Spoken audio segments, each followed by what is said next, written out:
صباح الخير. حكايتنا النهاردة عن عملاقي الفن جورج ودولة أبيض. ونبدأ بجورج أبيض. اتولد جورج أبيض سنة 1880 في بيروت، وهاجر لمصر وعمره 18 سنة عشان يبدأ مشواره الفني الطويل، واللي بقى خلاله واحد من أهم رواد المسرح والفن المصري والعربي. لما جه جورج أبيض مصر كان مفلس وما معهوش غير شهادة دبلوم التلغراف، وده خلاه يشتغل في سكك حديد اسكندرية. وكان جورج بيعشق الفن والمسرح، وفي سنة 1904 شافوا الخديوي عباس بيمثل في مسرحية سياسية مترجمة فعجبه، وبعته باريس عشان يدرس الفن. ورجع جورج أبيض مصر سنة 1910 ومعاه فرقة مسرحية شايلة اسمه، وبدأ يعرض مسرحيات باللغة الفرنسية والعربية، وقدمت فرقته أكتر من 130 مسرحية مترجمة ومؤلفة على مدار 20 سنة. وكان جورج أبيض من رواد السينما كمان، وقدم أول فيلم غنائي مصري وهو فيلم أنشودة الفؤاد سنة 32.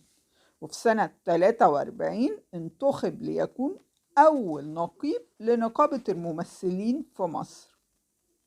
وكان من تلاميذ جورج أبيض نجيب الريحاني ويوسف وهبي وزكي طليمات وروزا اليوسف. وتوفى جورج أبيض سنة 59.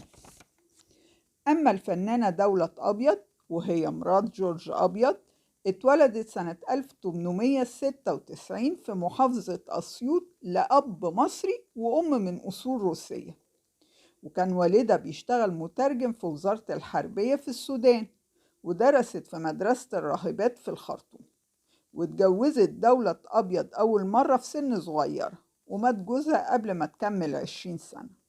وفي حفلة من الحفلات سنة 1917 قابلت الفنان الكبير عزيز عيد، واللي طلب منها الانضمام لفرقته المسرحية. وفعلا هربت دولة أبيض من أهلها وسافرت اسكندرية واشتغلت في الفن، واشتغلت في عدد من الفرق المسرحية زي فرقة سيد درويش، فرقة يوسف وهبي، وفرقة نجيب الريحاني. واتجوزت دولة أبيض الفنان الكبير جورج أبيض لما اشتغلت في فرقته المسرحية وخلفوا بنتين. واشتهرت دولة أبيض بدور الأم والنساء الأرستقراطيات، ومن أشهر أفلامها فيلم المراهقات، الحقيقة العارية، أولاد الزوات، زينب، موعد مع السعادة.